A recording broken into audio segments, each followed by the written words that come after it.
ओम शांति। आज होची 7/2/26 प्रातः मुरली। ओम शांति। ओम शांति। बापदादा मधुबन मिठे बच्चे मिठे बाबा बुद्धि रे एकमात्र बाबांकर स्मृति स्थायी भाव में रहिबा मध्य अहो सौभाग्य अटे।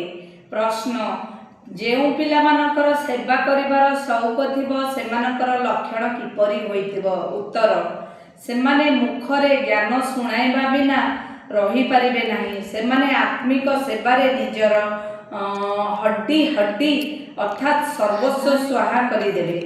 सेमानकु रूहानी नॉलेज अर्थात आत्मिक ज्ञान शुणाइबारे बहुत खुशी मिलिबो।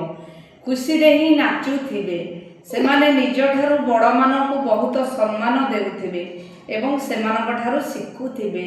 गीत बदल जाए दुनिया। ओम शांति। ओम शांति। पिला माने कवितार दुईटी धाड़ी सुनिले एहा प्रतिज्ञार कविता अटे। जेपरि काहार निर्बंध हेउथिले सेमाने प्रतिज्ञा करिथाते जे स्त्री पुरुष केबे परस्पर को छाड़िबे नाही। काहा उपरे परस्पर मध्यरे संपर्क भल न रहिले छाड़ी मध्य हेउचंती। एठारे तुमे पिला माने काहा सहित प्रतिज्ञा करूछ? ईश्वरक सहित, जहाँक सहित तुम पिला मानकर बा आत्मा रूपी प्रेमिका मानकर निर्बंध होइछि।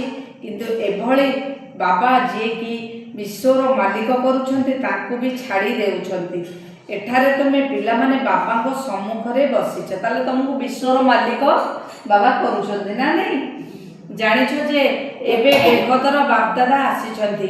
तुमर एही भଳି जे अवस्था एठारे अर्थात मधुबन रे रहिछि सेही अवस्था तो बाहर सेंटर मानकरे रही पारिबो नाही। कारण एठारे तुमे बेहदर बापदादा सम्मुखरे बसिछ, सेठारे तो सम्मुखरे नथाओ। चाहती सम्मुख को जाई मुरली शुणिबी। एठारे पिला मानकर बुद्धि रे आसुछि बाबा आसिले कि आसिले।